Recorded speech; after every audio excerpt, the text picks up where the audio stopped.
This is our first ever look at the map Flak. So this was debuted during the Gamescom live stream, the competitive live stream earlier this afternoon, and it looks like a very, very interesting map. So they actually said it's the smallest map out of everything we've seen so far. I doubt it's going to be the smallest map of the game. We'll wait and see what happens. But, I mean, you guys can see it's super, super close quarters. All close to medium range engagements, really plays on those submachine guns and the shotguns and stuff. And it looks like a very high action, fast-paced map to play. So let me know what you guys think. This gameplay here, like I said, it's from the competitive live stream where they're showing off the competitive mode. So they're going up into the new Skycam feature a lot, which I wish we could have been down the ground more to see more of the actual map. But hey, it's better than nothing. It's our first look at this map, which we don't even have access to in the beta. So this is like an all new thing. So hope you guys enjoyed the video. Thank you guys so much for watching. Here we go. Attach and zero, you have the triangles there on the player to show what angle they're facing. You have them covered in X-ray so you can see both squads. Momo, this is pretty damn cool. It is, and like we're seeing here, we're watching it kind of from Attach's point of view almost. We're following him, but, you know, you have the ability to kind of, you know, lock off that and, you know, just free roam. You know, have a look what's ahead of him, if anyone's coming behind. And the great thing about this, and I've said it time and time again, is this isn't just like looking at a mini-map. You know, we're going to see live grenades going over buildings. We're going to see smoke actually come out of the ground. And, you know, really been saying, you're a world champion, and I'm beating you. That's rough. That's got to be painful. This is not good for him. Well, this is kind of cool. You can kind of see the defensive stand. It's a zero, and Silly are trying to hold off a two-man push coming in from Courage and also Tommy to try and get the flag pull out. Zero and Silly might be able to make enough plays. And there you get to see it. That's a perfect view of kind of the defensive hold. You know, if you saw it from one person's perspective, you may not understand kind of the duo work that goes into the defensive hold there. But, yeah, again, this is going to be an excellent, excellent feature. Yeah, you can see how Zero rotated back to his flag instead of overextending. And that's going to show how his teammates are responding in reaction to that when they clear out their base, how they're able to push through from that, and how they take advantage of the kills they got and whatnot. So I think the coolest thing we watched was the first time where Attach actually pulled a flag. We saw his team was set up around the map, pushing those spawns away from the flag so they can get out clearly. They weren't able to cap it. They didn't really cover all the choke points that the other team was going, and that's mostly because we saw where the enemies were spawning and they didn't predict those spawns correctly. And it's going to be super cool to watch. Silly, clearly changing things up. Didn't have the best of second games. He's popped out the PPSH, you know, a weapon which, you know, a lot of bullets in that one. You can spray, you can pray, but for me, he's definitely stepping it up, and it's good to see. But again, just kind of going to this sky camera, just kind of seeing where so many people are, where they're pushing, or either sitting in a corner if you're Courage. Well, he's kind of waiting on support right now, right? Well, he's right sitting outside the enemy flag. He's waiting here to get a little bit of help. You can see Tommy is trying to push the top side and also play a bit of defense. Courage, he got one, not able to line up both, and that'll be the end of that little stretch. But you can see the kind of patience that's required. He has map positioning. He's close to the enemy flag. He's not just trying to push in and kill the defender. He's waiting for his teammates to come and help him out and make sure that the kills he gets count. And that's something that's going to be like a constant story throughout the year. It's how getting kills, like, there's possibilities of teams winning games without outslaying the other team. Something we haven't really seen in the past couple of years. It's something we used to see with think about Respawn last year. Well, this year, I guess. I mean, it was something like the team that outslayed Respawn won 90% of the time. Like it was so heavily favored. But yeah, the less kills you have on the map throughout the course of a game, the more it slows down. Every kill is so much more important. So like you said, you know, four worthless kills isn't going to mean much as one clutch kill on offense or defense to make a play, right? No, exactly. And I'm obviously not taking the fact that if a team outslays another team tremendously, they should win 9 times or 99 times out of 100. But it's still important to voice the point that you can still win games out of outslaying. Well, we're going to watch JCap's flag run because he's got the flag right now. You can see the fights going down at mid-map. And you can almost see kind of the communication. I know that's a silly thing to say, but JCap running right out the outside of the map. You see Tommy, Courage pushing those points out. Attach, though, on the other side. He's got the flag in hand. Courage, though, can he save the day? I think Attach kind of just turned on him there. But no, Attach will be challenged by Tommy, and Tommy clutching up. 1 minute to go. Where was the flag, though? It will be put in. All things tied up. Yeah, we saw the kind of the stalemate happening from a top thing, which is super cool. You can see how his teams are positioning around the map. Well, that's another reason that's so great. Like, imagine scenarios where you have one of the POVs. There, by the ability to zoom out, you can kind of see all of the chess being played as they're trying to get the return, trying to get the score through.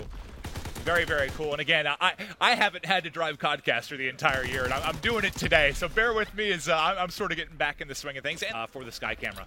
I think that's another point. We touch on the players. They're going to get better. They're going to work out. We're going to be able to utilize that Sky Camera so well as we get a little bit more used to it. But looking at it right now, we are going to go into the second side, a round draw. Courage again.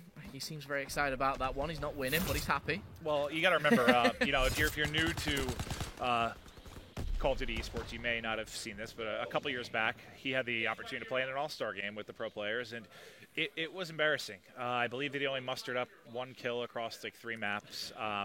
There was a lot of trash talk towards Jack because he had a lot of confidence going into it. He was absolutely horrendous. So I think he's definitely trying to maybe prove himself a little bit here. To be fair, Jack's been playing a lot more Call of Duty since then. That's true. That's true. Well, now you can see kind of the opening break and how important mid-map control is.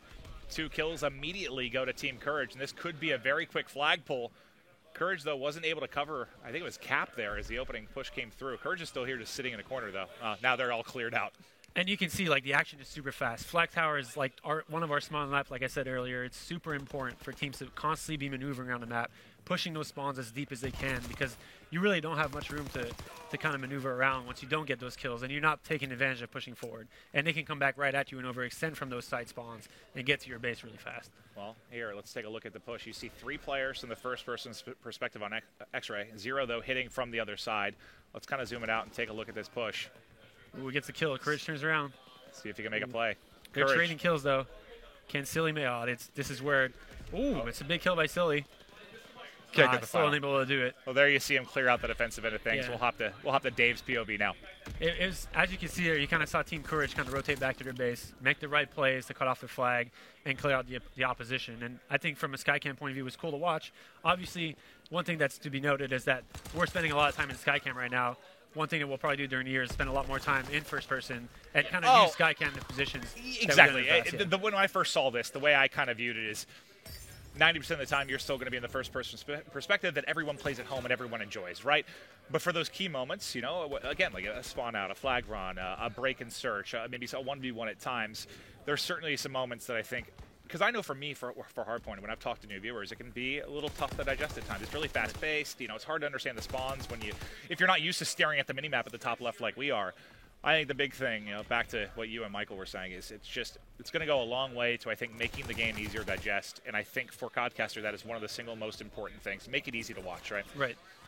One thing I do want to point out, and this was just as Ray was kind of talking about a couple of minutes ago, we're seeing Team Courage. They're being outslayed. We've got Courage going negative, JCap as well, but they're in that lead. They've made those crucial kills on those runs that they've made, and they've converted the points, which is always nice to see. But with 2.5 minutes left on the clock, looking at the mini-map, Team Visca under a bit of pressure on the defensive side. 0 trying to do everything he can, 22 and 12. We're zooming things out on 0. He's taken from behind from Dave. And as things get close, I'd like to kind of take this time to preview a feature that we plan on shipping with, and we are going to ship with, is the extended time and capture the flag. In this case right now, you have a 2-to-1 game. Normally, if a 2-to-1 game was happening and there'd be 10 seconds left, both teams kind of drop the controller because there's really no way to pull a flag and bring it back to your base in 10 seconds. What we brought up to our game is that when a flag is out and the time runs out, the time continues. There's an extended time that allows the team that pulls a flag to capture the flag and transfer to scores, bring it back, maybe tie a game, pushing it to stopwatch to have a chance to win the game. Wow. And I think that's something that's going to be super awesome to watch. And we're going to see a lot of kind of like edge of your seat moments to finish some games. And I can't wait to see that in play. I mean, just kind of another feature, for the in-game, if you like. We've took Sky Camera obviously for us spectators, but as a player for me, that's so important, because like you said, you've been there as well, putting that controller down, knowing you've lost.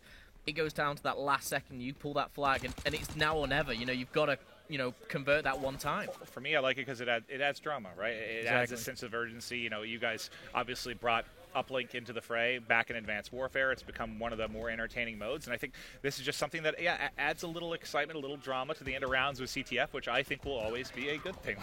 No, exactly. And we plan on only using it if the game's close. What we plan on doing is for the first half, kind of have it available for both teams since we play both sides, so make it fair. And the second half, in this case, if Team Courage was to pull a flag out and Team Visca didn't have a flag out, we'd probably just end the game because there's no point in kind of pushing the flag forward since the game's technically over. Here's a good example maybe of, and again, it's not currently in the build. This will be for launch, but in this situation, if 0 had this flag out, right? and there's 45 seconds left. If they hit 0, you'd have an extra 60 seconds to try and make a play, maybe tie up the game. Just to maybe break down an example where this would happen. How many times are you away from capturing, but the time runs out? That won't happen anymore. If you made the plays, the correct plays to get a flag at a time. They've dominated yet another game. Yeah, it's just hearing Jack kind of trash talk. It's great. It's almost painful to hear, but he's having a good time, and I think it just really portrays. I will say one of the things, the feedback from the players, Tommy in particular, he came over and he said, "I have not had this much fun playing Call of Duty in years."